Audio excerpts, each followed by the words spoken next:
Halo teman Gita Plus, jumpa lagi dengan saya Eko Pramono.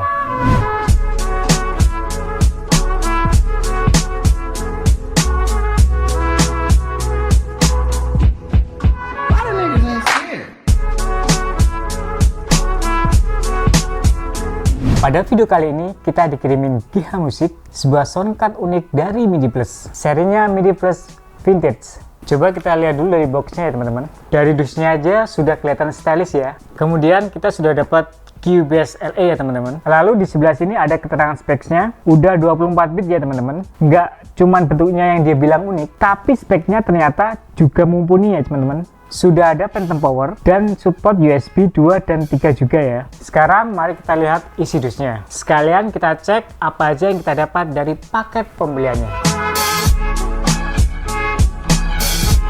Nah, ini soundcardnya teman-teman. Bentar ya, kita kasih samping dulu. Kita cek dulu kelengkapan yang lain.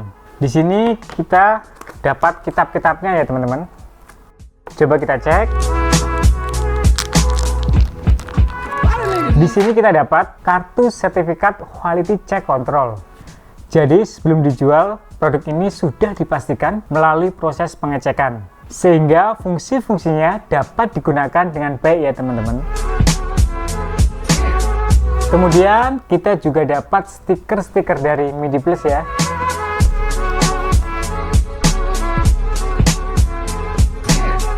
Dan kita juga dapat nomor lisensi dari Cubase LA.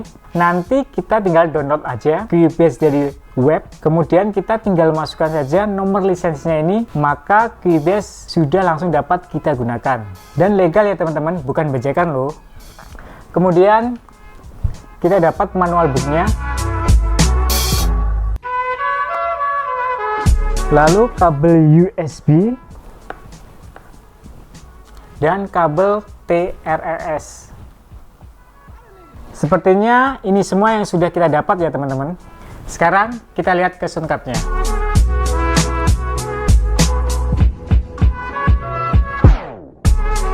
Ini memang unik sekali ya bentuknya. Lumayan tidak lazim untuk sebuah soundcard.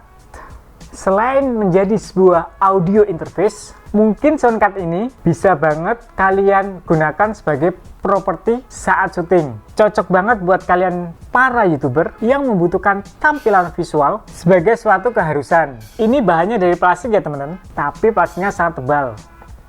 Dari bobotnya juga terasa berat, asli lumayan berat ini ya teman-teman, terasa solid dan kokoh. Kita lihat dari belakangnya dulu. Ini terdapat sebuah input combo, jadi bisa buat SLR atau TRS. Kemudian ini speaker outnya. Lalu di sebelahnya ada headphone outnya. Di sini dia sudah dibekali langsung dua macam lubang headphone ya teman-teman, 3,5 dan 6,5 mm. Jadi nggak perlu repot-repot lagi kasih adapter, tinggal pilih aja lubang yang sesuai dengan headphone kita. Kemudian ini adalah output yang didedikasikan untuk handphone, jadi soundcard ini juga bisa untuk live streaming juga. Pantesan dia tadi juga ngasih sebuah kabel TRRS. Kemudian di sebelahnya ada sebuah switch yang bertuliskan I atau A. Ini artinya iOS atau Android. Jika kalian menggunakan iOS, tinggal geser ke kiri. Dan jika kalian menggunakan Android, tinggal geser ke kanan. Kemudian di bagian depan ini terdapat 3 buah knob. Knob yang paling kiri berfungsi untuk mengontrol gain input kita. Kemudian yang tengah ini berfungsi untuk mengontrol output volume atau gain yang akan kita kirim ke HP. Kemudian knob yang paling kanan fungsinya untuk kontrol volume headphone atau speaker kita. Kemudian bulatan putih ini sepertinya cuman buat aksesoris saja ya, jadi nggak punya fungsi apapun. Lalu kemudian yang ini LED ya teman-teman, berfungsi sebagai level display. Dia menyebutnya sebagai electrical level display. Jadi ketika kita nyalakan, LED ini akan menyala dan menampilkan waveform. Nanti kita coba. Kemudian pada bagian atasnya terdapat 3 tombol. Tombol ini pastinya teman-teman sudah tahu ya. Tombol ini berfungsi untuk mute. Kemudian tombol tengah yang bergambar gitar ini adalah tombol high Z atau high impedance. Jadi ketika kita akan merekam instrumen seperti gitar elektrik, biola elektrik, bass elektrik, atau apapun yang memiliki pick up, kita tekan tombol ini ya teman-teman. Kemudian tombol yang paling kanan yang gambarnya hantu ini adalah tombol Phantom Power. Oke, itu tadi sudah kita bahas dari segi fisik. Sekarang mari kita coba fitur dan fungsinya. Ini satu saya sambungkan ke laptop, satu saya sambungkan ke HP ya. Soundcard ini seharusnya plug and play ya teman-teman. Tapi di beberapa laptop atau PC, kadang-kadang dia tidak terdeteksi. Jika itu terjadi pada kalian, kalian tinggal download drivernya. Link saya sediakan di bawah. Guitarplus.id. Kolaborasi Dul Jailani dan Giring Ganesha dalam lagu Burung Gereja. Dul Jailani rupanya telah menciptakan sebuah lagu yang dibawakan oleh Giring Ganesha sejak 5 tahun lalu dan belum pernah dirilis. Dengan sebuah pemikiran yang matang, akhirnya di tahun ini mereka keluarkan untuk para penggemarnya.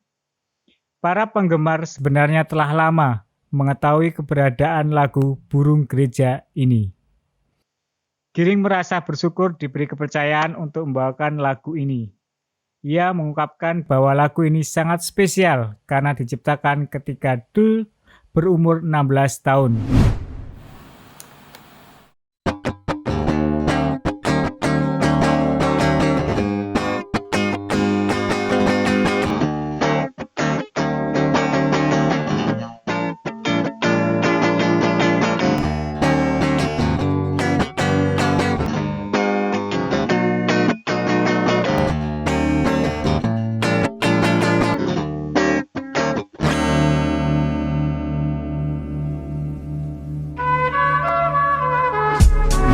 Nah, udah kita dengar hasilnya ya teman-teman. Gimana menurut kalian? Menurut saya, hasil suara dari Soundcard ini nggak seperti bentuk fisiknya yang imut ya. Ternyata kualitas suaranya lumayan sangar. Kemudian, fiturnya cukup lengkap. Selain untuk recording, ternyata Soundcard ini juga bisa langsung untuk live streaming. Bentuknya compact, simple, dan desainnya pun stylish. Cocok sekali buat teman-teman yang hobi cover lagu sambil live streaming. Soundcard ini termasuk cukup jarang ditemui di Indonesia. Tapi kalian nggak perlu khawatir, karena barang ini tersedia di GH Musik. Nanti link pembeliannya saya akan sertakan di bawah. Oke, segitu dulu video kali ini. Semoga bermanfaat, dan sampai jumpa di video-video selanjutnya.